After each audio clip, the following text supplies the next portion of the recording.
Greetings to friends and neighbors who are part of our St. John's community. It is good to spend a moment sharing a few updates from St. John's with you this day. Yesterday, Governor Hogan extended a stay-at-home order that is indefinite.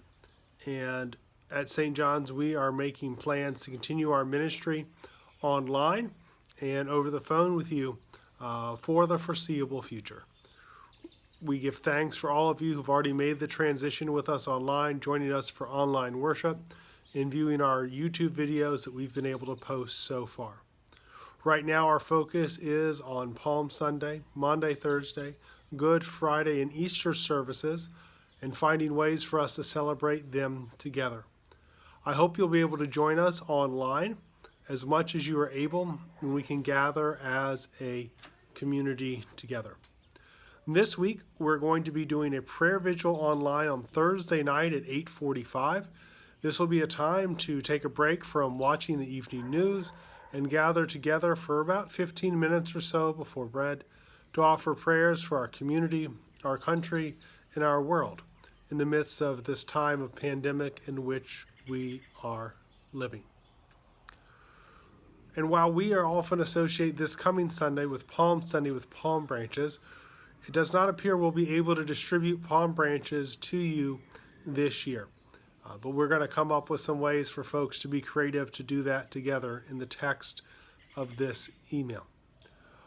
That service will be on Sunday at 10 o'clock. Maundy, Thursday service will be at 7 o'clock in the evening, and Good Friday service will be at 7 o'clock in the evening. Those will happen on Thursday, April 9th, and Friday, April 10th. Our Easter service will be on Sunday morning, the 12th of April at 10 a.m. The transition to being an online community as we keep our physical distance from one another has been sustained by your generous giving to St. John's. We are very fortunate to have such a great group of members and friends whose financial gifts sustain our ministry, even as we are not gathering in the church building. This month, for the month of April, we anticipate we will not be gathering in the church building together, and your financial contributions go a long way toward making our online and phone calling ministry possible.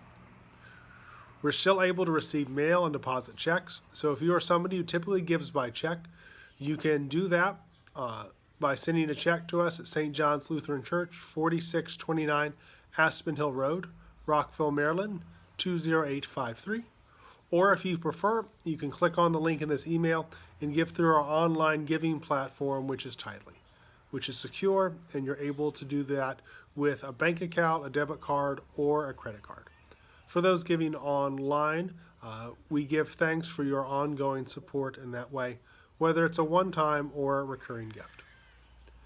In the month of April, in order to sustain our ministry, St. John's is seeking contributions from more than 40 contributions to sustain our ministry. We hope that we can count you among that number if you are able to give and if your income is continuing. Whether that's paychecks from work or Social Security or pensions, all support is valuable to us at this time in sustaining our work together.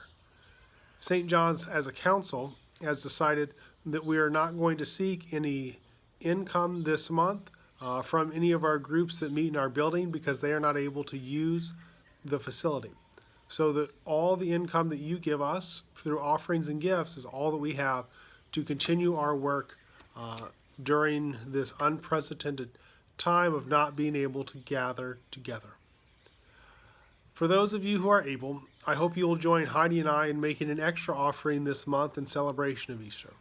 St. John's is a community that means a lot to us, and even though it does feel unusual to spend so many weeks seeing you online and talking to you on the phone, but not seeing one another face to face and shaking hands, we are grateful and give thanks for the many gifts this community has given us and the connections that we share together.